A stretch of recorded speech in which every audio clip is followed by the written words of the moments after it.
What is kosher eating? So those of you who are Jewish probably already know this. I hope you do. And those of you who are Gentile, you know Jews. You know something about kosher eating. The word kosher just means according to the plan or something similar to that. So Jews have, for no fewer than 3,000 years, had a certain restricted diet that they are to honor 3 times a day, or as many times as you eat. By the way, I just want to pause and say, if you have a very restricted diet, it makes you a different kind of person. It makes you weird in a good way. Like every time a Jew sits down at the table, they have to remember the fact, I'm a Jew. Every time they sit at the table. Like I don't think, every time I sit at the table, I don't think, oh, I'm a Christian. I just eat my, my barbecue and enjoy it. I don't think about the fact that I'm a Christian. But if you're Jewish, you have to think about it every day. I'm a Jew. This is how I have to eat. So what is going on in kosher eating? There are some basic principles that you're about to see. Let me just flesh those out real quickly. What's going on in kosher eating is that God wants the Jews to eat, here you go, here's the phrase, the idealized form of every life that they might eat. So he's wanting them to find the idealized form. So I don't want you to eat the common vulgar stuff. I want you to eat the idealized form. And by idealized, we mean really spiritually idealized. So for example, land animals. You can eat land animals, but they must have split hooves and they must chew the cud. If they do one or the other or neither, you can't eat them. They're not kosher. So that's the idealized animal. It does it all. For the aquatic animals, fish, they must have scales and they must have fins. So you can have perch, you can't have catfish, because catfish has fins, but it doesn't have scales.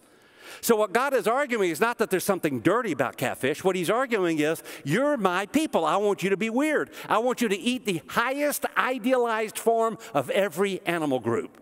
When it comes to birds, you can eat birds, but they have to have 2 legs and they have to be air-dominant birds. In other words, you can't eat a bird that doesn't fly. Then he offers just a few other things. Life is in the blood, no blood. Do not eat blood. And don't eat birds that eat blood. So eagles, falcons, hawks, all that, storks, they're all out because they eat blood.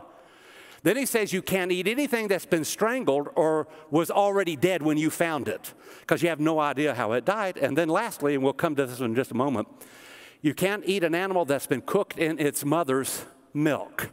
So kosher food, essentially at the end of the day, is the idealized form of each class of animals. And that means it is a form of holiness. Everybody see?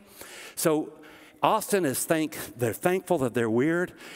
Israel is encouraged, be thankful that you're holy. Act holy. Your food should be holy. When you worship, it should be holy. Your money should be holy. He's just going to go through a whole list of things that need to be holy, because God wants the church to be, y'all just say it with me. What does he want the church to be? We'll use the W word first. It's hard to say, isn't it? Because you don't want to be weird. Say it with me. God wants the church to be weird. He wants us to be holy. He doesn't want us to look like the world around us. He needs a people who are so different that the whole world pauses, stops, and says, what's going on there? Why are they like that? Hey, I'm John. And I'm Abby, and we are the hosts of Boulevard Online. Hey, thanks for watching this video. If you liked it, give us a big thumbs up by hitting the subscribe button right down below. To watch the full message that this clip is from, you want to click right here. And if you want to watch some other videos, you can click right down here. We'd love to see you again 10:20 every Sunday morning. We'll have great worship, fun stories, and a great message. We'd love to see you. Until then, be blessed. And don't forget to be a blessing.